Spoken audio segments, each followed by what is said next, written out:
Hi, welcome back, and we are now moving to the second part of section C. And ഇതില് നമ്മൾ ബ്രിഡ്ജസിന്റെ classification ആണ് main ആയിട്ട് ഇതിനകത്ത് നമ്മൾ നോക്കുന്നത്. Alright, so let's see. ഇപ്പൊ ക്ലാസിഫിക്കേഷൻ എന്ന് പറയുമ്പോൾ ബേസിക്കലി ഇലക്ട്രിക്കൽ ബ്രിഡ്ജസ് രണ്ട് ബ്രോഡ് കാറ്റഗറീസിലാണ് വരുന്നത്. ഒന്ന് DC ബ്രിഡ്ജസ്, ഒന്ന് മറ്റൊന്ന് AC ബ്രിഡ്ജസ്. നമ്മൾ ഇതിന്റെ സ്ട്രക്ചർ നമ്മൾ കഴിഞ്ഞ ലെസണിൽ നമ്മൾ നോക്കിയിരുന്നു. And we know both are very similar, അല്ലെ?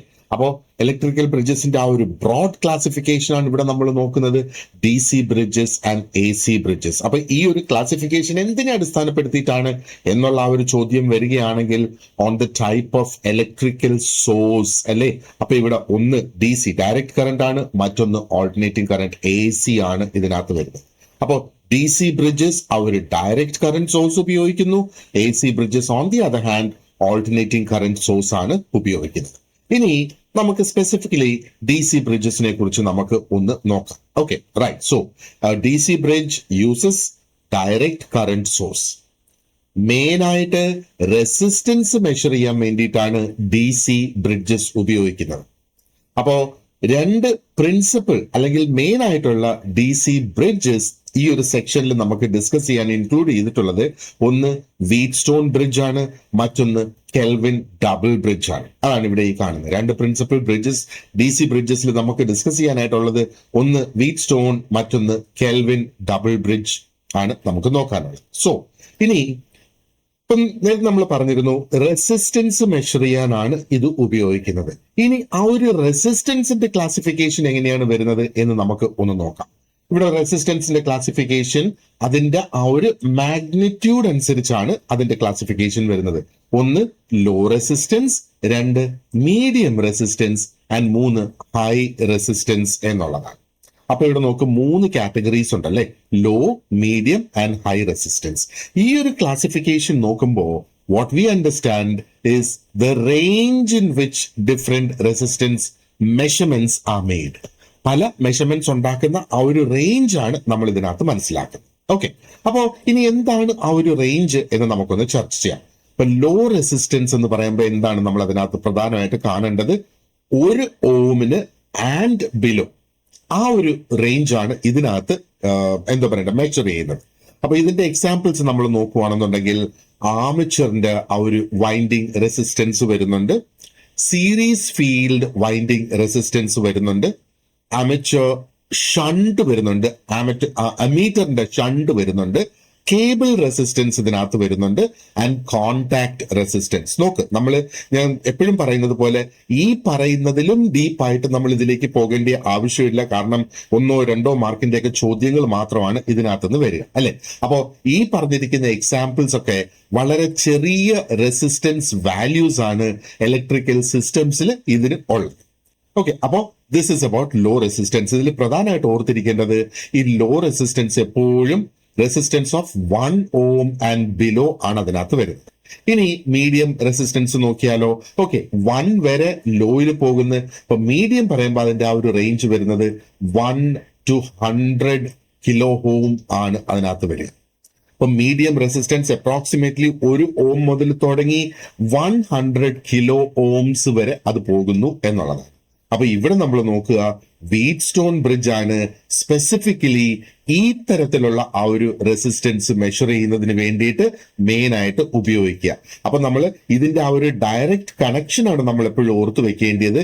അതായത് മീഡിയം റെസിസ്റ്റൻസ് കോമൺലി അസോസിയേറ്റ് ചെയ്തിരിക്കുന്നത് വീറ്റ്സ്റ്റോൺ ബ്രിഡ്ജും ആയിട്ടാണ്. അപ്പൊ നമുക്കൊരു ചോദ്യം ഒരു പക്ഷെ നമ്മുടെ മുന്നിൽ വരാം, ഒരു മീഡിയം റെസിസ്റ്റൻസ് ആണ് അവിടെ നമ്മൾ മെഷർ ചെയ്യാൻ ഉദ്ദേശിക്കുന്നതെങ്കിൽ ഏതായിരിക്കും ഏറ്റവും അപ്രോപ്രിയേറ്റ് ആയിട്ടുള്ള ഇൻസ്ട്രുമെന്റ്? വെൽ, വീറ്റ്സ്റ്റോൺ ബ്രിഡ്ജ് ആണ്. ഇനി അതല്ലെങ്കിൽ വീറ്റ്സ്റ്റോൺ ബ്രിഡ്ജ് ഈ താഴെ കൊടുത്തിരിക്കുന്നതിൽ ഏത് റേഞ്ച് മെഷർ ചെയ്യാനായിട്ട് ഉപയോഗിക്കുന്നു എന്ന് ചോദ്യം വന്നിരുന്നാലും ആ 1 ohm to 100 ohms അല്ല, 100 കിലോ ഓംസ് ആണ് ഇതിനകത്ത് ഈ പറഞ്ഞിട്ടുള്ളത്. റൈറ്റ്. ഇനി നമുക്ക് ആ ഒരു ഹൈ റെസിസ്റ്റൻസിലേക്ക് പോകാം. അപ്പൊ ഓൾറെഡി നമുക്കറിയാം ആ മൂന്നാമത്തെ റേഞ്ച് എന്ന് പറയുമ്പോഴത്തേക്ക് it has to be above 100 kilo ohm. കാരണം 100 വരെ വീറ്റ് സ്റ്റോണിനകത്ത് പോകുന്നുണ്ട് അല്ലെ. അപ്പോ ഈ ഒരു ഹൈ റെസിസ്റ്റൻസ് ഒരു 100 കിലോ ഓംസിന് മുകളിലേക്കുള്ള റെസിസ്റ്റൻസ് മെഷർ ചെയ്യാനായിട്ട് ഉപയോഗിക്കുന്നത്. അപ്പൊ ഹൈ റെസിസ്റ്റൻസ് മെഷർമെന്റ്സ് എവിടെയാണ് നമുക്ക് ആവശ്യമായിട്ട് വരിക? ഒന്ന് ഇൻസുലേഷൻ ടെസ്റ്റിംഗിൽ ആവശ്യമായിട്ട് വരും. സർഫസ് റെസിസ്റ്റിവിറ്റി മെഷർമെന്റ് ചെയ്യുന്നതിന് വേണ്ടിയിട്ട് നമുക്ക് ഉപയോഗിക്കണം. അതേപോലെ വോളിയം റെസിസ്റ്റിവിറ്റി മെഷർമെന്റിനും ഇത് ഉപയോഗിക്കുന്നു എന്നുള്ളതാണ്. അപ്പൊ ഈ മെഷർമെന്റ്സ് പ്രധാനമായിട്ട് കണക്ട് ചെയ്തിരിക്കുന്നത് with materials that offer very high opposition. ഈ റെസിസ്റ്റൻസ് എന്ന് പറയുന്നത് എന്താണ്? ഒരു കറണ്ട് ഫ്ലോയിനെ ഒപ്പോസ് ചെയ്യുക എന്നുള്ളതല്ലേ റെസിസ്റ്റൻസ് എന്നുള്ളത് ഇവിടെ കൊണ്ട് ഉദ്ദേശിക്കുന്നത്. അപ്പോൾ ഈ മെഷർമെന്റ്സ് പ്രധാനമായിട്ട് കണക്ട് ചെയ്തിരിക്കുന്നത് with materials that offer very high opposition to current flow.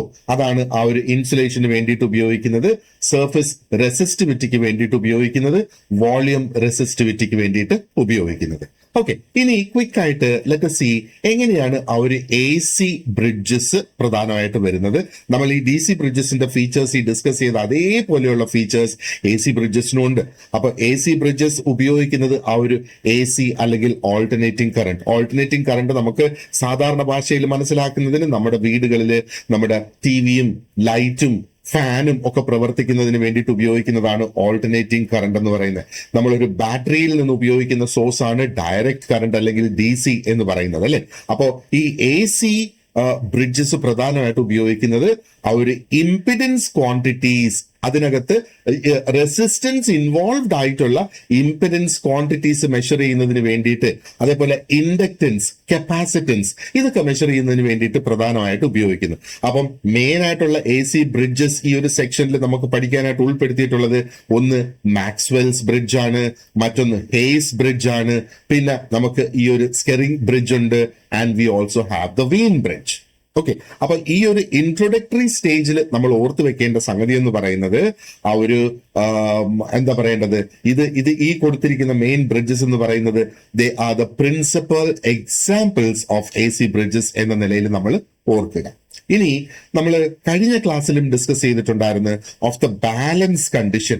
ആ ഒരു ബാലൻസിലേക്ക് എത്തുക, ആ ഒരു ബാലൻസ് കണ്ടീഷനാണ് നമുക്ക് ഇനി അടുത്തത് ക്വിക്ക് ആയിട്ട് ഒന്ന് ഡിസ്കസ് ചെയ്യാനായിട്ടുള്ളത്. ഓക്കെ, അപ്പോ ആ ഒരു AC ബ്രിഡ്ജ് സർക്യൂട്ടില് ബാലൻസ് എത്തുന്നതിന് വേണ്ടി 2 കണ്ടീഷൻസ് നമുക്ക് ഇതിന് ആവശ്യമായിട്ടുണ്ട്. അപ്പം ആദ്യം അവിടെ അതിന്റെ ഒരു മാഗ്നിറ്റ്യൂഡ് ബാലൻസ് ഉണ്ടാകണം, രണ്ടാമത് അവിടെ ഒരു ഫേസ് ബാലൻസ് ഉണ്ടാകണം. അപ്പം മാഗ്നിറ്റ്യൂഡ് ബാലൻസ് വേണം, ഫേസ് ബാലൻസ് വേണം. ആ കാരണം കൊണ്ട് AC ബ്രിഡ്ജസ് അനലൈസസ് AC ബ്രിഡ്ജിന്റെ analysis actually they use complex impedance. അപ്പൊ ഇവിടെ സാധാരണ റെസിസ്റ്റൻസ് വാല്യൂസ് അല്ല DCയെ പോലെ, ഇവിടെ കോംപ്ലെക്സ് ആയിട്ടുള്ള ഇംപിഡൻസസ് ആണ് ഇതിനകത്ത് യൂസ് ചെയ്യുന്നത്. ഇതാണ് ആ ഒരു പ്രധാന ഡിഫറൻസ്, അല്ലെങ്കിൽ this is the main difference introduced when we move from DC bridges analysis to AC bridge analysis. ആ പറഞ്ഞത് അത്രയും മനസ്സിലായല്ലോ. Okay, now let's have a look at let's make a quick comparison. അപ്പോ DC ബ്രിഡ്ജസ് ആ ഒരു direct current source ആണ്, mainly resistance measure ചെയ്യുന്നതിന് വേണ്ടിയിട്ട്. ഓക്കെ, അപ്പൊ ഇവിടെ നമ്മൾ DC ബ്രിഡ്ജസ് കൊടുത്തിട്ടുണ്ട്, ഇവിടെ AC ബ്രിഡ്ജസ് കൊടുത്തിട്ടുണ്ട്.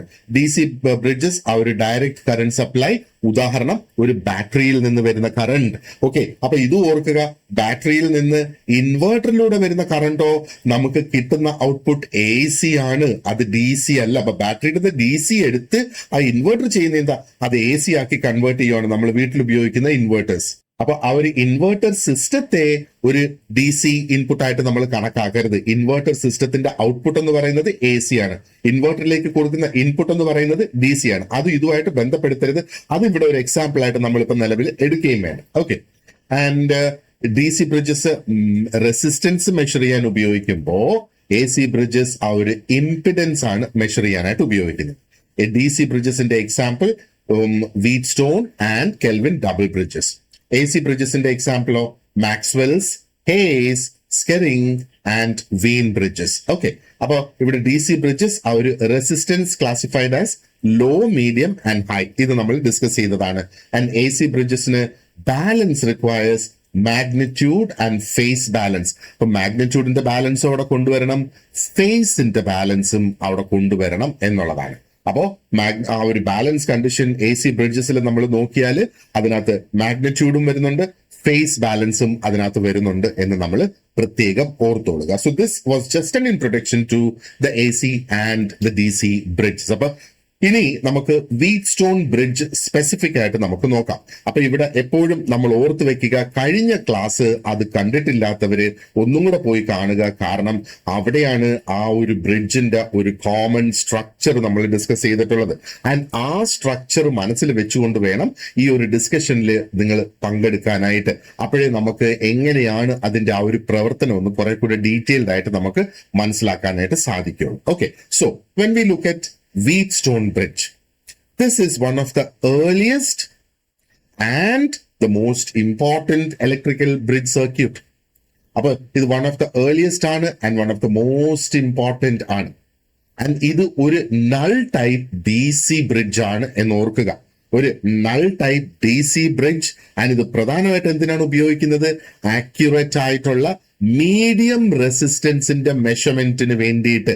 നമ്മളത് ആ ഒരു DCയുടെ ഇൻട്രൊഡക്ഷൻ സെക്ഷനിൽ പറഞ്ഞിരുന്നു. ലോ, മീഡിയം ആൻഡ് ഹൈ ഉണ്ട്. മീഡിയം റെസിസ്റ്റൻസ്, ആ ഒരു 1 to 100 കിലോ ഓംസ് വരെ വരുന്ന മീഡിയം റെസിസ്റ്റൻസിന് നമുക്ക് വീറ്റ്സ്റ്റോൺ ബ്രിഡ്ജ് ഉപയോഗിക്കാം. അപ്പോ ഇതിന്റെ ആ ഒരു പ്രാധാന്യം നമ്മൾ നോക്കുകയാണെന്നുണ്ടെങ്കിൽ ആ ഒരു റെസിസ്റ്റ് മെഷർമെന്റിനും അപ്പുറത്തേക്ക് പോകുന്നുണ്ട് എന്നുള്ളതാണ്. വളരെ ക്ലിയർ ആയിട്ട് ഈ ഒരു നൾ മെഷർമെന്റിന്റെ പ്രിൻസിപ്പിൾ ഇതിനകത്ത് ഡെമോൺസ്ട്രേറ്റഡ് ആകുന്നുണ്ട്. ഇപ്പൊ നൾ റെസിസ്റ്റൻസിന്റെ പ്രിൻസിപ്പിൾ എന്ന് പറയുമ്പോഴത്തേക്ക് എങ്ങനെയാണ് ആ ഒരു അൺനോൺ റെസിസ്റ്റൻസ് നമ്മൾ കണ്ടുപിടിക്കുന്നത്? ആ ഒരു ഡിറ്റക്ടർ 0 പൊസിഷനിൽ എത്തുമ്പോഴാണ്. അവിടെയാണ് അതിന്റെ ആ ഒരു ബാലൻസ് കണ്ടീഷൻ എന്ന് പറയുന്നത്, അല്ലെ? അപ്പോ ഡിജിറ്റൽ മൾട്ടിമീറ്റേഴ്സ് ആണ് ഇന്നത്തെ കാലത്ത് നമ്മൾ നോക്കിയാൽ ഒരുപാടധികം വൈഡ് ആയിട്ട് ഉപയോഗിക്കുന്നത്. അങ്ങനെയാണെങ്കിൽ പോലും whetstone bridge actually remains very important. കാരണം എന്താണ്? ആ ഒരു പ്രിസിഷൻ ആയിട്ടുള്ള റെസിസ്റ്റൻസ് മെഷർമെന്റ് അത് എക്സ്പ്ലെയിൻ ചെയ്യുന്നു. അതോടൊപ്പം ആ ഒരു ഓപ്പറേറ്റിംഗ് പ്രിൻസിപ്പിൾ ആണ്. This is the operating principle of many transducer circuits. Okay, ഇനി അപ്പൊ this was just an introduction to the Wheatstone Bridge.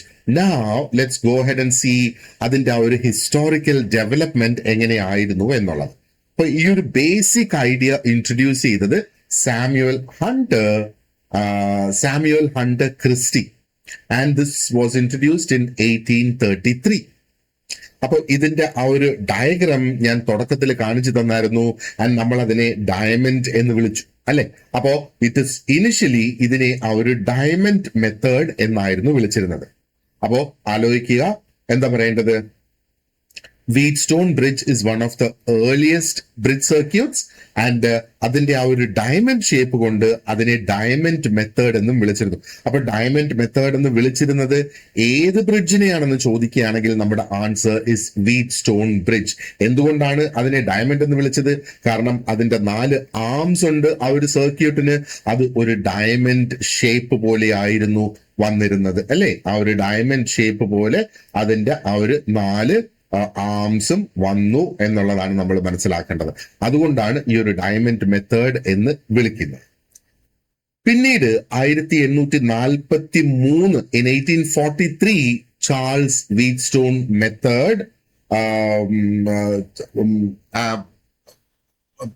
മെത്തേഡിനെ ഒന്ന് മോഡിഫൈ ചെയ്തു എന്നുള്ളതാണ്. ആൻഡ് അതിന്റെ ഫലമായിട്ട് ഈ ഒരു circuit became known as Wheatstone Bridge. അപ്പൊ 1843 ചാൾസ് വീറ്റ്സ്റ്റോൺ ഈ ഒരു ബ്രിഡ്ജിനെ ഒന്ന് മോഡിഫൈ ചെയ്തിട്ട് അതിന്റെ ഉപയോഗം ഒത്തിരി അധികം പോപ്പുലറൈസ് ചെയ്തു. അങ്ങനെയാണ് ഇതിനെ വീറ്റ്സ്റ്റോൺ ബ്രിഡ്ജ് എന്ന് വിളിക്കാനുള്ള ആ ഒരു കാരണം. അപ്പൊ ഈ ഒരു സീക്വൻസ് നമ്മൾ ഓർത്ത് വെച്ചോളുക. Christie introduce the basic idea. Samuel Hunter Christie ആ ഒരു ബേസിക് ഐഡിയ 1833. അത് കഴിഞ്ഞിട്ട് 1843 10 വർഷത്തിന് ശേഷം അത് ചാൾസ് വീറ്റ്സ്റ്റോൺ അതിനെ ആ സെയിം ഐഡിയനെ ഒന്ന് മോഡിഫൈ ചെയ്തു എന്നുള്ളതാണ്. അങ്ങനെയാണ് അത് കുറെ കൂടെ ഉപയോഗിക്കാനായിട്ട് കഴിഞ്ഞത്, അല്ലെങ്കിൽ കുറെ കൂടെ പോപ്പുലർ ആയത് എന്ന് വേണമെങ്കിൽ നമുക്ക് പറയാം. അങ്ങനെയാണ് അതിനെ വീറ്റ്സ്റ്റോൺ ബ്രിഡ്ജ് എന്ന് വിളിക്കാനുള്ള ആ ഒരു കാരണം. Right, okay. അപ്പൊ ഈ ഒരു വീറ്റ്സ്റ്റോൺ ബ്രിഡ്ജിന്റെ കൺസ്ട്രക്ഷൻ ഇനി നമുക്ക് ഒന്ന് ക്വിക്ക് ആയിട്ട് നമുക്കൊന്ന് നോക്കാം. അപ്പോ വീറ്റ് സ്റ്റോൺ ബ്രിഡ്ജിനകത്ത് 4 റെസിസ്റ്റീവ് ആംസ് ഉണ്ട് അല്ലേ? അതാണ് 4 റെസിസ്റ്റീവ് ആംസ്. അതാണ് ഇവിടെ നമ്മൾ കാണുന്ന R1 ഇതാണ്, R2 അത് ഇതാണ്, ആൻഡ് വി ഹാവ് R3 ആ ഒരു സ്റ്റാൻഡേർഡ് ആം ഇവിടെ വരുന്ന ഇതാണ്, ആൻഡ് RX നമ്മുടെ അൺനോൺ റെസിസ്റ്റൻസ് അത് ഇതാണ്. അപ്പോ 4 റെസിസ്റ്റൻസ് ആംസ് ഉണ്ട്. ഒരു DC സോഴ്സ് ഇതിനുണ്ട്. DC സോഴ്സ് ഇവിടെയാണ് അതിന്റെ ആ ഒരു ബാറ്ററി കണക്ട് ചെയ്യുന്നത്. അപ്പൊ DC ആയതുകൊണ്ട് തന്നെ അതിന്റെ ആ ഒരു നെഗറ്റീവ് പോസിറ്റീവ് പൊളാരിറ്റി കറക്റ്റ് ആയിട്ട് കണക്ട് ചെയ്യണം. അപ്പോ നെഗറ്റീവ്, അതുകൊണ്ട് തന്നെ ഇതിനകത്ത് ആ ഒരു നെഗറ്റീവ് പോസിറ്റീവ് മാർക്കിങ്ങും ഉണ്ടാകും. അതേപോലെ ഒരു നൾ ഡിറ്റക്ടറും ഇതിനകത്ത് ഉണ്ടാകും. ഇതാണ് നമ്മുടെ ആ ഒരു നൾ ഡിറ്റക്ടർ.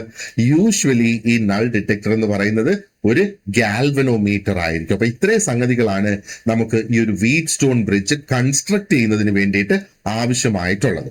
അപ്പോ സാധാരണഗതിയിൽ നമ്മൾ ഇതിന്റെ എന്താ പറയേണ്ടത് നോക്കുവാണെന്നുണ്ടെങ്കിൽ ഒരു യൂഷ്വൽ നൊട്ടേഷനിൽ നമുക്ക് കാണാം ഈ ഒരു R1 ആൻഡ് R2 എന്ന് പറയുന്നത് these are called the ratio arms. R1നെയും അപ്പൊ അത് നമ്മൾ ആ കാൽക്കുലേഷന്റെ ക്വസ്റ്റ്യൻസിലേക്ക് ഇതിനകത്ത് കടക്കണ്ട, ബിക്കോസ് കാൽക്കുലേഷൻ ക്വസ്റ്റ്യൻസ് ഇതിൽ നിന്ന് കഴിഞ്ഞ തവണയൊന്നും നമ്മൾ കണ്ടിട്ടില്ല. അപ്പോ R1നെയും R2നെയും റേഷ്യോ ആംസ് എന്നാണ് വിളിക്കുന്നത്. ഈ ഒരു പേര് റേഷ്യോ ആംസ് ഓർത്തു വെച്ചോളുക. So which are the ratio arms in a Wheatstone bridge എന്ന ചോദ്യം വന്നാൽ R1 ആൻഡ് R2 ആണ്. ആൻഡ് R3 അതിന്റെ പേര് സ്റ്റാൻഡേർഡ് ആം എന്നാണ്. ആൻഡ് R4 അല്ലെങ്കിൽ അതിനെ RX എന്ന് എഴുതും, കാരണം അത് അൺനോൺ ആയിട്ടുള്ള റെസിസ്റ്റൻസ് ആണ്. ഈ ഒരു റെസിസ്റ്റൻസ് ആണ് നമ്മൾ കാൽക്കുലേറ്റ് ചെയ്യാൻ അല്ലെങ്കിൽ മെഷർ ചെയ്യാനായിട്ട് ഇതിനകത്ത് ഉപയോഗിക്കുന്നത്. അപ്പോൾ ഈ നോൺ റെസിസ്റ്റൻസ് വാല്യൂസ് ഇതിനകത്തുള്ളത് കൊണ്ടാണ് നമുക്ക് ആ ഒരു അൺനോൺ റെസിസ്റ്റൻസ് ഇവിടെ കാൽക്കുലേറ്റ് ചെയ്യാനായിട്ട് സാധിക്കുക. അതെപ്പോഴാണ്? When the bridge reaches balance. Bridge ബാലൻസിൽ എത്തുന്ന എപ്പോഴാണ്? ഈ ഗാൽവനോമീറ്ററിന്റെ ആ ഒരു ഡിഫ്ലക്ഷൻ അത് തിരിച്ച് അതിന്റെ ആ ഒരു റെസ്റ്റിംഗ് പൊസിഷനിലേക്ക് എത്തും. ഗാൽവനോമീറ്റർ ഒട്ടും ഡിഫ്ലക്ട് ചെയ്യത്തില്ല. അപ്പോഴാണ് അത് ആ ഒരു ബാലൻസ് പൊസിഷനിലേക്ക് എത്തി എന്ന് നമുക്ക് പറയാനായിട്ട് സാധിക്കുക. Okay, now let us look at the source and detector connectors. Okay, അപ്പൊ ഈ ഗാൽവനോമീറ്റർ കണക്ട് ചെയ്തിരിക്കുന്ന എവിടെയാണ്? Between the 2 intermediate junctions of the bridge. അപ്പൊ ഈ ബിയും സിയും ആണ് ഇന്റർമീഡിയറ്റ് ജംഗ്ഷൻസ് എന്ന് പറയുന്നത്. ആൻഡ് DC സോഴ്സ് കണക്ട് ചെയ്തിരിക്കുന്ന എവിടെയാണ്? Between the 2 opposite terminals. നോക്ക്, ഇവിടെ അങ്ങനെ വരുമ്പോഴത്തേക്ക് ഈ പോസിറ്റീവ് സൈഡ് ഈ ഒരു A ജംഗ്ഷനിലേക്ക് വരുന്നു, ആൻഡ് ആ ഒരു നെഗറ്റീവ് സൈഡ് ഈ ഒരു D ജംഗ്ഷനിലേക്ക് വരുന്നു. മനസ്സിലായി? ഇതിനെയാണ് ആ ഒരു എന്താ പറയണ്ട ഓപ്പോസിറ്റ് ടെർമിനൽസ് എന്ന് പറയുന്നത്. ആൻഡ് ഈ ഗാൽവനോമീറ്റർ കണക്ട് ചെയ്തിരിക്കുന്നതിനെയാണ് ആ ഒരു ഇന്റർമീഡിയറ്റ് ജംഗ്ഷൻ എന്ന് പറയുന്നത്. അപ്പൊ ഗാൽവനോമീറ്റർ വീണ്ടും ഇവിടെ ഞാൻ ഒന്നും കൂടെ പറയുന്നത് ഒരു നൾ ഡിറ്റക്ടർ ആയിട്ടാണ് ഇവിടെ ആക്ട് ചെയ്യുന്നത്. ആൻഡ് ഗാൽവനോമീറ്ററിന്റെ ഉദ്ദേശം എന്ന് പറയുന്നത് to indicate whether current flows between the 2 intermediate points. അപ്പൊ ഈ 2 ഇന്റർമീഡിയറ്റ് പോയിന്റ്സ് തങ്ങളിൽ കറന്റ് ഫ്ലോ ഉണ്ടോ ഇല്ലയോ എന്ന് ഡിറ്റക്ട് ചെയ്യുക എന്നുള്ളതാണ് ഈ ഒരു ഗാൽവനോമീറ്ററിന്റെ ജോലി ഇവിടെ. അപ്പൊ ഗാൽവനോമീറ്റർ 0 കാണിക്കുമ്പോ ഈ ബ്രിഡ്ജ് ബാലൻസ്ഡ് ആണ്. ബ്രിഡ്ജിന്റെ 4 ആംസിലൂടെയും സെയിം ലെവൽ, അതല്ലേ ബാലൻസ്ഡ് എന്ന് പറയുന്നത്. ഓക്കെ, 4 ആംസിലൂടെയുള്ള കറണ്ട് എന്ന് ഞാൻ പറഞ്ഞു. സ്പെസിഫിക്കലി നമുക്കൊന്ന് നോക്കാം എന്താണ് ഈ ഒരു ബാലൻസ്ഡ് കണ്ടീഷൻ എന്നുള്ളത്, അല്ലെങ്കിൽ ആ ഒരു ബ്രിഡ്ജ് ബാലൻസ് എന്ന് പറയുമ്പോൾ അതിന്റെ മീനിങ് എന്താണ്. നമ്മൾ ഈ രീതിയിൽ മനസ്സിലാക്കിയിരുന്നാൽ മതി. അതായത് ഒരു വീറ്റ് സ്റ്റോൺ ബ്രിഡ്ജ് ബാലൻസ്ഡ് എന്ന് പറയുമ്പം ഗാൽവനോമീറ്ററിലെ കറണ്ട് 0 ആകും. നമ്മൾ ഒന്നും കൂടെ ചുരുക്കി പറയുകയാണെങ്കിൽ ഗാൽവനോമീറ്റർ അവിടെ ഒരു നൾ ഡിഫ്ലക്ഷൻ കാണിക്കും. ഇത് എന്തുകൊണ്ടാണ് സംഭവിക്കുന്നത്? Because the 2 points connected to the galvanometer, അതായത് ഈ ബിയും സിയും ആണല്ലോ ഗാൽവനോമീറ്ററിൽ കണക്ട് ചെയ്തിരിക്കുന്ന points. These are at the same electrical potential. അപ്പോൾ ഇവിടെ വരുന്ന ആ സെയിം കറണ്ട് തന്നെയാണ് ഇവിടെയും വരിക. ആ ഒരു സെയിം ഇലക്ട്രിക്കൽ പൊട്ടൻഷ്യലിലേക്ക് അവിടെ വരുന്നത്. അപ്പോ ഒരു പൊട്ടൻഷ്യൽ ഡിഫറൻസ് ഇവിടെ ഉണ്ടാകാത്തത് കൊണ്ട്, ഈ 2 പോയിന്റ് തങ്ങളിൽ ഒരു പൊട്ടൻഷ്യൽ ഡിഫറൻസ് അല്ലെങ്കിൽ കറണ്ട് മാറാത്തത് കൊണ്ട് no current flows through the galvanometer. അപ്പൊ ഒന്നുകിൽ ഇവിടെ കൂടണം, അല്ലെങ്കിൽ ഇവിടെ കൂടണം, അല്ലെങ്കിൽ തിരിച്ച് സംഭവിക്കണം, അല്ലെ? അങ്ങനെ എന്തെങ്കിലും സംഭവിക്കുമ്പോഴാണ് ഈ ഗാൽവനോമീറ്ററിന്റെ നീഡില് ഒരു ഡിഫ്ലക്ഷൻ കാണിക്കുന്നത്, ഇങ്ങോട്ട് ഒരു ഡിഫ്ലക്ഷൻ വരുന്നത്. അത് പകരം അങ്ങനെ വരുന്നതിന് പകരം അത് അതിന്റെ ആ ഒരു സീറോ പൊസിഷനിലേക്ക് അത് അവിടെ നിൽക്കും എന്നുള്ളതാണ്. That is the balanced condition. Okay, ഇനി നമുക്ക് ക്വിക്ക് ആയിട്ടൊന്ന് നോക്കണ്ടേ എന്താണ് ഇതിന്റെ ആ ഒരു പ്രിൻസിപ്പിൾ ഓഫ് ഓപ്പറേഷൻ. അപ്പോൾ ഇവിടെ നമ്മൾ നോക്കുന്നത് ഒരു കമ്പാരിസണും നൾ പ്രിൻസിപ്പിളും ആണ് നമ്മൾ ഇവിടെ നോക്കുന്നത്. അപ്പോ ബേസിക്കലി വീറ്റ്സ്റ്റോൺ ബ്രിഡ്ജ് വർക്ക് ചെയ്യുന്ന പ്രിൻസിപ്പിളിന്റെ പേരാണ് പ്രിൻസിപ്പിൾ ഓഫ് കമ്പാരിസൺ. അപ്പോ പ്രിൻസിപ്പിൾ ഓഫ് കമ്പാരിസൺ എന്ന് നമ്മൾ പറയുമ്പോൾ ഇവിടെ നമുക്ക് ആ ഒരു അൺനോൺ റെസിസ്റ്റൻസ് ഉണ്ട് അല്ലെ, നമ്മുടെ RX അത് അല്ലെങ്കിൽ R4 അതാണ് അൺനോൺ റെസിസ്റ്റൻസ്. ഈ RXനെ, അതായത് ഈ ഒരു അൺനോൺ റെസിസ്റ്റൻസിനെ നമ്മൾ നോൺ റെസിസ്റ്റൻസ് വാല്യൂസുമായിട്ട് നമ്മൾ കമ്പയർ ചെയ്യുകയാണ്. എന്നിട്ട് ബ്രിഡ്ജിന്റെ ആംസ് അഡ്ജസ്റ്റ് ചെയ്യുന്നു ടിൽ ആ ഒരു പൊട്ടൻഷ്യൽ ഡിഫറൻസ്, ആ ഒരു കംപ്ലീറ്റ് ഗാൽവനോമീറ്ററിന്റെ അക്രോസ് ഉള്ള ആ ഒരു പൊട്ടൻഷ്യൽ ഡിഫറൻസ് എന്ന് പറയുന്നത് 0 ആകുന്ന വരെ നമ്മൾ അതിനെ അഡ്ജസ്റ്റ് ചെയ്യുന്നു എന്നുള്ളത്. അപ്പോ ആ ഒരു ഡിറ്റക്ടർ ഒരു കറണ്ടും കാണിക്കാതെ വരുമ്പോ ബ്രിഡ്ജ് ആ ഒരു ബാലൻസ്ഡ് കണ്ടീഷനിലെത്തി. അപ്പോ unknown resistance is then calculated using the bridge balance equation. Bridge balance equation എന്താണെന്ന് നമ്മൾ കഴിഞ്ഞ ക്ലാസ്സിൽ ഡിസ്കസ് ചെയ്തിട്ടുണ്ടായിരുന്നു. അപ്പോ ഇവിടെ നമ്മൾ ഓർക്കേണ്ടത് ഈ മെഷർമെന്റ് എന്ന് പറയുന്നത് depends on detecting A zero current condition rather than measuring the exact value of the galvanometer current. അപ്പൊ അതായത് ഗാൽവനോമീറ്ററിൽ കൂടെ പാസ് ചെയ്യുന്ന കറന്റിന്റെ എക്സാക്ട് വാല്യൂ അല്ല നമ്മൾ ഇവിടെ നോക്കുന്നത്. ഗാൽവനോമീറ്റർ ഇവിടെ ഉപയോഗിക്കുന്നത് തന്നെ ഇവിടെ നമ്മൾ അഡ്ജസ്റ്റ്മെന്റ് നടത്തി അതിനെ ഒരു സീറോയിൽ റെസ്റ്റിംഗ് പൊസിഷനിലേക്ക് എത്തിക്കുക എന്നുള്ളത്. ഓക്കെ, സോ അതാണ് ആ ഒരു കമ്പാരിസൺ ആൻഡ് നൾ പ്രിൻസിപ്പിൾ എന്ന് നമ്മൾ പറയുന്നത്. അപ്പൊ നൾ പ്രിൻസിപ്പിൾ എന്ന് പറയുമ്പോഴത്തേക്ക് എന്താണ്? ഡിഫ്ലക്ഷൻ ഇല്ലാതെ വരുന്നത്. കമ്പാരിസൺ എന്ന് പറയുമ്പോഴത്തേക്ക് എന്താണ്? ആ ഒരു എന്താ പറയേണ്ടത്, അൺനോൺ ആയിട്ടുള്ള റെസിസ്റ്റൻസിനെ നോൺ റെസിസ്റ്റൻസുമായിട്ട് കമ്പയർ ചെയ്ത് നമ്മൾ എടുക്കുന്നു എന്നുള്ളതാണ്. ഇനി ആ ഒരു ഇൻഡിപെൻഡൻസ് ഫ്രം സോഴ്സ് വോൾട്ടേജ് എന്നിവിടെ പറയും. ഇനി നമ്മൾ നോട്ടീസ് ചെയ്യേണ്ടത് an important strength of the Wheatstone bridge. അതെന്താണ്? ആ ഒരു എക്സാക്ട് വാല്യൂ, അതായത് ആ സോഴ്സ് വോൾട്ടേജിന്റെ എക്സാക്ട് വാല്യൂ നമ്മൾ അറിയണം എന്നില്ല. അതിനകത്ത് ഒരു പക്ഷേ 6 വോൾട്ട് ആകാം, 10 വോൾട്ട് ആകാം, 12 വോൾട്ടിന്റെ കണക്ഷൻ ആകാം അവിടെ വരുന്നത്. ആ ഒരു എക്സാക്ട് വാല്യൂ ഇതിന്റെ കാൽക്കുലേഷന് നമുക്ക് അറിയണം എന്ന് നിർബന്ധമില്ല. കാരണം ഈ ബാലൻസ് കണ്ടീഷൻ എന്ന് പറയുന്നത് it depends on the ratios of resistance values. ആ R1ന്റെയും R2ന്റെയും റേഷ്യോയിൽ ഡിപ്പെൻഡ് ചെയ്താണ് അവിടെ ഇരിക്കുന്നത്. It is not on the strength or the magnitude of the DC supply voltage. അപ്പോ ഓർഡിനറി ആയിട്ടുള്ള ഈ ഒരു സ്റ്റോറേജ് വോൾട്ടേജിൽ എന്തെങ്കിലും ഫ്ലക്ച്വേഷൻസ് വന്നാൽ അല്ലെങ്കിൽ ബാറ്ററിയുടെ കറണ്ട് കുറഞ്ഞാൽ ആ ഒരു ഫൈനൽ ബാലൻസ് കണ്ടീഷനെ അത് എഫക്ട് ചെയ്യില്ല എന്നുള്ളതാണ്. അപ്പൊ ഇതൊരു വലിയ ഒരു പ്ലസ് പോയിന്റ് തന്നെയാണ് അല്ലേ. അപ്പൊ ഈ ഒരു ratio based measurement is one of the major strength of the bridge method. ആ ഒരു R1 R2 ആ ഒരു റേഷ്യോ ബേസ്ഡ് മെഷർമെന്റ് ആണ് ഏറ്റവും വലിയ ഒരു സ്ട്രെങ്ത് എന്ന് വേണമെങ്കിൽ നമുക്ക് പറയാം. ഇനി എന്തൊക്കെയാണ് വീറ്റ്സ്റ്റോൺ ബ്രിഡ്ജിന്റെ അഡ്വാൻറ്റേജസ് എന്ന് പറയുന്നത്? അപ്പോ ഇവിടെ നമ്മൾ നോക്കുകയാണെന്നുണ്ടെങ്കിൽ അതൊരു നൾ ടൈപ്പ് ബ്രിഡ്ജ് ആണ്. ഇപ്പൊ നൾ ടൈപ്പ് ബ്രിഡ്ജ് എന്ന് പറയുമ്പോഴത്തേക്ക് ആ ഗാൽവനോമീറ്റർ നമ്മൾ ഉപയോഗിക്കുന്നത് സീറോ കറന്റ് കണ്ടീഷൻ ഡിറ്റക്ട് ചെയ്യുന്നതിന് വേണ്ടിയിട്ട് മാത്രമാണ്. അപ്പോ ഒരുപാടധികം എറേഴ്സ് നമുക്കിവിടെ കുറച്ച് കൊണ്ടുവരാനായിട്ട് സാധിക്കും. അതായത് ഇൻസ്ട്രുമെന്റ് കാലിബ്രേഷനുമായിട്ട് ബന്ധപ്പെട്ടുള്ള എറേഴ്സ് ഇവിടെ കുറയ്ക്കാൻ സാധിക്കും. അപ്പോ balance equation is independent of the magnitude of the source voltage. അതും മറ്റൊരു പ്ലസ് പോയിന്റ് ആണ്. അതാണ് ഇച്ചിരി നേരത്തെ ഞാൻ പറഞ്ഞത്. അതായത് ഈ ബാലൻസ് ഇക്വേഷൻ എന്ന് പറയുന്നത് അത് ആ ഒരു സോഴ്സ് വോൾട്ടേജ് അല്ലെങ്കിൽ അതിൽ നമ്മൾ കണക്ട് ചെയ്യുന്ന ബാറ്ററിയുമായിട്ട് അത് അതിൽ ഡിപ്പെൻഡന്റ് അല്ല എന്നുള്ളതാണ്. ഓക്കെ, അപ്പോ നോർമൽ വേരിയേഷൻസ് എന്തെങ്കിലും ആ ഒരു DC സപ്ലൈയിൽ ഉണ്ടാവുകയാണെങ്കിൽ അത് ഫൈനൽ ബാലൻസിനെ എഫക്ട് ചെയ്യില്ല. മറ്റൊരു പ്രധാനപ്പെട്ട ഫീച്ചർ എന്ന് പറയുന്നത് ഇസ് ദാറ്റ് ആ ഒരു പൊസിഷൻസ് ഉണ്ടല്ലോ ആ ഒരു സോഴ്സിന്റെ ആൻഡ് ആ ഒരു ഡിറ്റക്ടറിൻ്റെത് അതിനെ വേണ്ടി വന്നാൽ ഇന്റർചേഞ്ച് ചെയ്യാം. ഇന്റർചേഞ്ച് ചെയ്താലും ആ ബാലൻസ് കണ്ടീഷനെ അത് എഫക്ട് ചെയ്യില്ല എന്നുള്ളതാണ്. അപ്പൊ ഇതൊരു ഹൈ ആക്യുറസി പ്രൊവൈഡ് ചെയ്യുന്ന ഒരു ബ്രിഡ്ജ് തന്നെയാണ് എവിടെയാണ് ഇത് ഹൈ ആക്യുറസി നമുക്ക് തരുന്നത്? മീഡിയം റെസിസ്റ്റൻസ് മെഷർമെന്റിലാണ് ആ ഒരു ഹൈ ആക്യുറസി തരുന്നത്. ആൻഡ് പ്രിസിഷൻ മെഷർമെന്റ്സും കാലിബ്രേഷനും ആവശ്യമുള്ള സ്ഥലങ്ങളിൽ നമുക്കിത് ഉപയോഗിക്കാം. ഇനി ഇതിന്റെ സെൻസിറ്റിവിറ്റിയും കൂടെ നമുക്ക് ക്വിക്ക് ആയിട്ടൊന്ന് ചർച്ച ചെയ്താലോ? അപ്പൊ സെൻസിറ്റിവിറ്റി എന്താണ് ശരിക്കും? Ability of the bridge to detect small departure from the balance condition. ആ ബാലൻസ് കണ്ടീഷനിൽ നിന്ന് എന്തെങ്കിലും ഒരു ചെറിയ വ്യതിയാനം വന്നാലും ഡിറ്റക്ട് ചെയ്യാനുള്ള കഴിവിനെയാണ് ഇവിടെ നമുക്ക് സെൻസിറ്റിവിറ്റി എന്ന് പറയാം.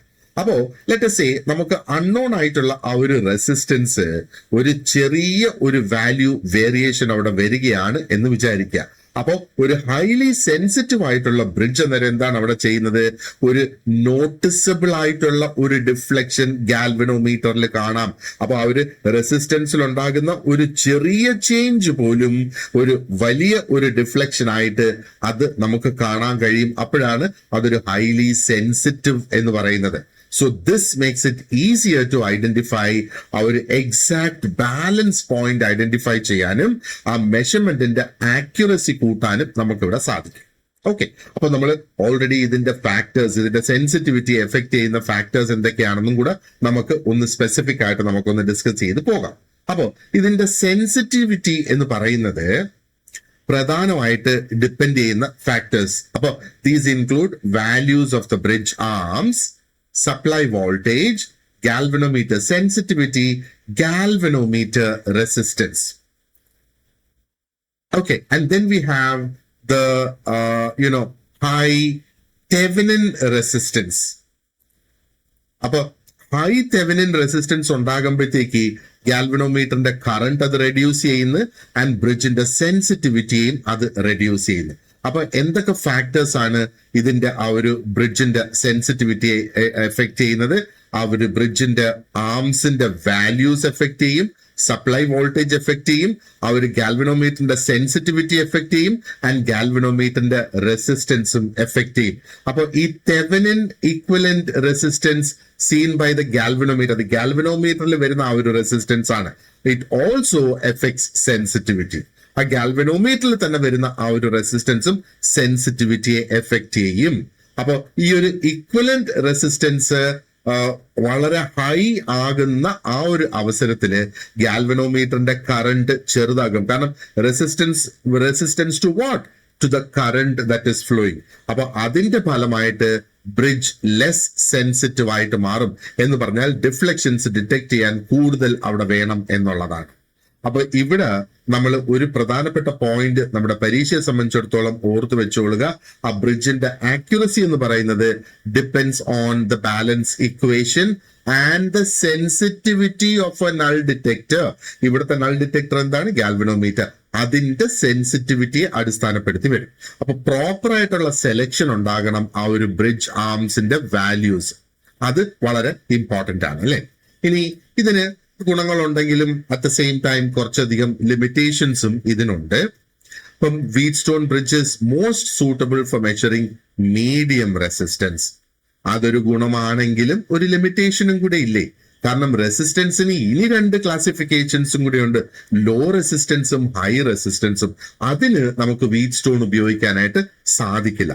അപ്പൊ ഇതിന്റെ ആ ഒരു ലോവർ മെഷർമെന്റ് എന്ന് പറയുന്നത്, അല്ലെങ്കിൽ ആ ഒരു ലോവർ മെഷർമെന്റ് ലിമിറ്റ് എന്ന് പറയുന്നത് is affected by lead resistance and contact resistance. Lead റെസിസ്റ്റൻസും കോണ്ടാക്ട് റെസിസ്റ്റൻസിനെ അടിസ്ഥാനപ്പെടുത്തിയിട്ടാണ് ഇതിന്റെ ആ ഒരു മെഷർമെന്റ് ലിമിറ്റിനെ എഫക്ട് ചെയ്യപ്പെടുന്നത്. അതായത് ആ ഒരു മെഷർമെന്റ്, ആ ഒരു വെരി ലോ മെഷർമെന്റ് നമ്മൾ മെഷർ ചെയ്യുന്ന സമയത്ത് ആ ഒരു കണക്ട് ചെയ്യുന്നതിന് വേണ്ടിയിട്ട് ഉപയോഗിക്കുന്ന വയർ ഉണ്ടല്ലോ, ആൻഡ് അതിന്റെ ആ ഒരു കോണ്ടാക്റ്റുകൾ ഉണ്ടല്ലോ, these may become comparable to unknown resistance. അത് ആ ഒരു അൺനോൺ റെസിസ്റ്റൻസുമായിട്ട് ഒരു പക്ഷേ കമ്പയറബിൾ ആയി പോകും. അപ്പൊ ഇത് ഒരു വളരെ സീരിയസ് ആയിട്ടുള്ള ഒരു എറർ ഇവിടെ പ്രൊഡ്യൂസ് ചെയ്യുന്നു. നോക്ക്, നമ്മൾ ഇപ്പൊ പറഞ്ഞിരുന്നു this is how it actually works അല്ലെ. അപ്പൊ ഇവിടുത്തെ ആ ഒരു ലീഡ് എന്ന് നമ്മൾ പറയുമ്പോൾ അതുകൊണ്ട് ഉദ്ദേശിക്കുന്നത് ഇവിടെ നമുക്ക് ആ ഒരു ബാറ്ററി സോഴ്സ് ഇവിടെയുണ്ട്. ആ ബാറ്ററി സോഴ്സ് നമുക്ക് കണക്ട് ചെയ്യണം അല്ലേ, ഇവിടെയും ഇവിടെയും ആയിട്ട് കണക്ട് ചെയ്യണം. അപ്പൊ ഈ കണക്ട് ചെയ്യാൻ ഉപയോഗിക്കുന്ന ഈ ഒരു വയറുണ്ടല്ലോ, അതാണ് അതിന്റെ ആ ഒരു ലീഡ്സ് എന്ന് പറയുന്നത്. അപ്പോ അതിനും ഒരു റെസിസ്റ്റൻസ് ഉണ്ട്. ആ റെസിസ്റ്റൻസ് ഒരു പക്ഷേ നമ്മുടെ ഈ അൺനോൺ റെസിസ്റ്റൻസുമായിട്ട് അത് കമ്പയറബിൾ ആയി പോകും എന്നുള്ളതാണ് അവിടെ ഈ പറയുന്നത്. അപ്പൊ അങ്ങനെ വരുമ്പം ഒരു സീരിയസ് ആയിട്ടുള്ള എറർ അവിടെ ഉണ്ടാകും. അതായത് അതിന്റെ അപ്പർ ലിമിറ്റ് എന്ന് പറയുന്നത്, അപ്പൊ ഒരു എറർ അവിടെ വരുന്നു എന്ന് വിചാരിക്കാം. ഇനി അത് ലോവർ ലിമിറ്റില്, ഇനി അതിന്റെ അപ്പർ ലിമിറ്റ് നമ്മൾ നോക്കുകയാണെന്നുണ്ടെങ്കിൽ അത് ആ ഒരു റെഡ്യൂസ്ഡ് ആയിട്ടുള്ള സെൻസിറ്റിവിറ്റിയാണ് അതിനെ ശരിക്കും എഫക്ട് ചെയ്യുന്നത്. അപ്പോ ഹൈ റെസിസ്റ്റൻസ് വാല്യൂസ് ആണെങ്കിൽ ആ ഒരു എന്താ പറയേണ്ടത്, ബ്രിഡ്ജിലൂടെ പോകുന്ന കറണ്ട് ചെറുതാകും. കാരണം എന്താ, അതിലൂടെ പോകുന്ന കറണ്ടിനെ ചെറുത്ത് നിർത്തുന്ന ആ ഒരു സംഗതിയാണ് റെസിസ്റ്റൻസ്. അത് റെസിസ്റ്റ് ചെയ്യാണല്ലേ അതിലൂടെ പോകുന്ന കറണ്ടിനെ. അപ്പൊ ആ ഒരു വോൾട്ടേജ് അവിടെ ചെറുതാകും. ആൻഡ് ഗാൽവനോമീറ്ററിന്റെ റെസ്പോൺസ് അന്നേരം വീക്ക് ആകും. കാരണം അതിലൂടെ കടന്നു പോകുന്ന കറണ്ട് ചെറുതാകുമ്പോൾ ഗാൽവനോമീറ്റർ ഒരു ചെറിയ ഡിഫ്ലക്ഷൻ അല്ലേ അന്നേരം അവിടെ കാണിക്കുള്ളൂ.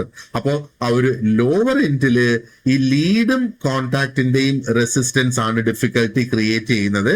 ആൻഡ് ആ ഒരു അപ്പർ എൻഡില് എന്താ പറയേണ്ടത്, ഈ ഒരു ഗാൽവനോമീറ്ററിന്റെ ആ ഒരു റെസിസ്റ്റൻസ് തന്നെയാണ് അത് ആ ഒരു സെൻസിറ്റിവിറ്റി റെഡ്യൂസ് ചെയ്യുന്നു.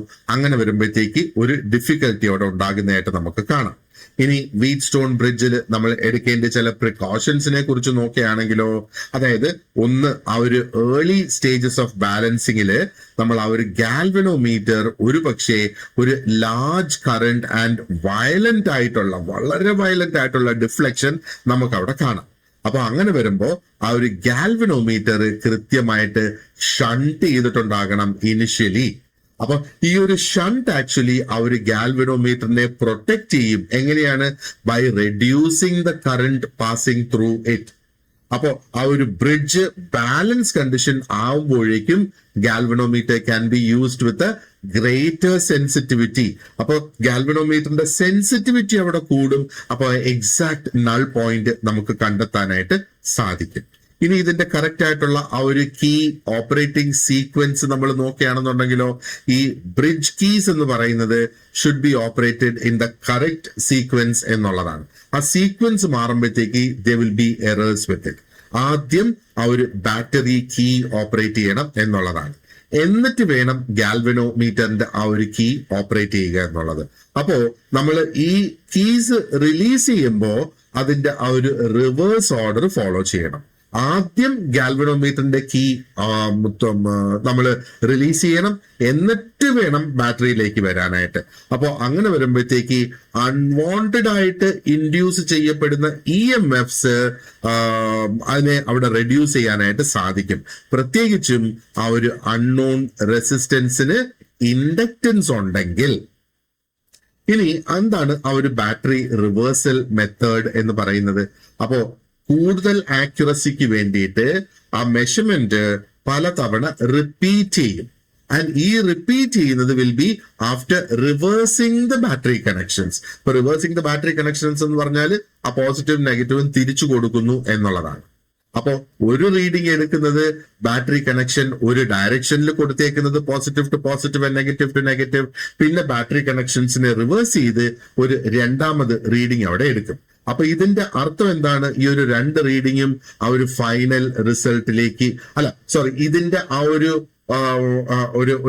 ആവറേജ് അല്ല, ഇതിന്റെ മീൻ ആണ് ആ ഒരു ഫൈനൽ റിസൾട്ടിലേക്ക് എടുക്കുന്നത്. അപ്പൊ ഈ ഒരു പ്രൊസീജിയർ കൊണ്ട് നമുക്ക് തെർമൽ EMFs കൊണ്ടുവരുന്ന എറേഴ്സ് നമുക്ക് ഇവിടെ റെഡ്യൂസ് ചെയ്ത് കൊണ്ടുവരാനായിട്ട് സാധിക്കും. ഓക്കെ, അപ്പൊ വീറ്റ്സ്റ്റോൺ ബ്രിഡ്ജിന്റെ ഡിസ്കഷൻ നമുക്ക് ഇവിടെ കംപ്ലീറ്റ് ആയി. ക്വിക്ക് ആയിട്ട് നമുക്ക് കുറച്ച് ക്വസ്റ്റ്യൻസ് ഇവിടെ ഒന്ന് നോക്കാം. So the basic bridge idea, later known as Wheatstone Bridge, was introduced by. അപ്പോ നോക്ക്, ഇത് വളരെ സിമ്പിൾ ആയിട്ടുള്ള ഒരു ക്വസ്റ്റ്യൻ തന്നെയാണ് അല്ലെ. പക്ഷെ ഇവിടെ നോക്കുക, കൃത്യമായിട്ട് നോക്കുക. The basic bridge idea later, പിന്നീട് വീറ്റ്സ്റ്റോൺ ബ്രിഡ്ജ് ആയിട്ട് തോന്നിയത് ആരാണ് ഇൻട്രൊഡ്യൂസ് ചെയ്തത്? ചാൾസ് വീറ്റ്സ്റ്റോൺ അല്ല, സാമുവൽ ഹണ്ടർ ക്രിസ്റ്റിയാണ് ആ ഐഡിയ ആദ്യം കൊണ്ടുവന്നത്. അപ്പൊ ക്വസ്റ്റ്യൻ ഇച്ചിരി ട്വിസ്റ്റഡ് ആയിട്ട് ഒരു പക്ഷെ നമുക്ക് തോന്നാം. രണ്ടാമത്തെ ചോദ്യം, the original bridge arrangement was introduced in, ഏത് വർഷത്തിലാണത് വന്നത്? ആൻസർ ഇസ് ഓപ്ഷൻ ബി, 1833 അല്ലെ. ഇനി മൂന്നാമത്തെ ചോദ്യം ഇതാണ്, Charles whetstone modified and popularise the bridge in, അപ്പൊ 33 കഴിഞ്ഞ് 10 വർഷമെന്ന് ഞാൻ പറഞ്ഞിരുന്നത്, അപ്പൊ 1843 നാലാമത്തെ ചോദ്യം എന്താണ്? Wheatstone bridge was initially called the, തുടക്കത്തിൽ എന്തായിരുന്നു അതിന്റെ പേര്? നൾ മെത്തേഡ് എന്നാണോ, കമ്പാരിസൺ മെത്തേഡ് എന്നാണോ, ഡയമണ്ട് മെത്തേഡ് എന്നാണോ, റേഷ്യോ മെത്തേഡ് എന്നാണോ? ഇതെല്ലാം അതിനകത്തുള്ള സംഗതികളാണ്.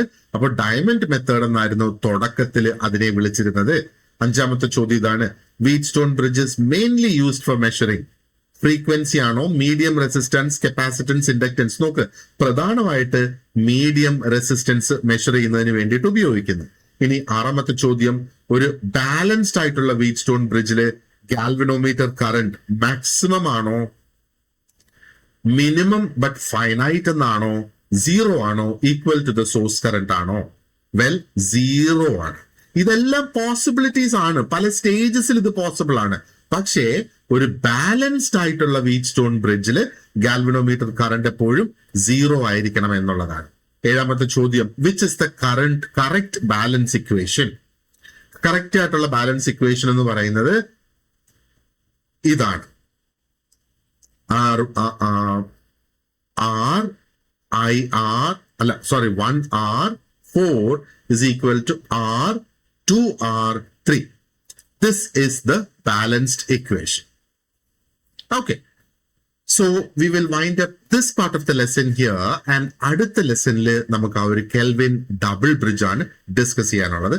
So see you in the next class.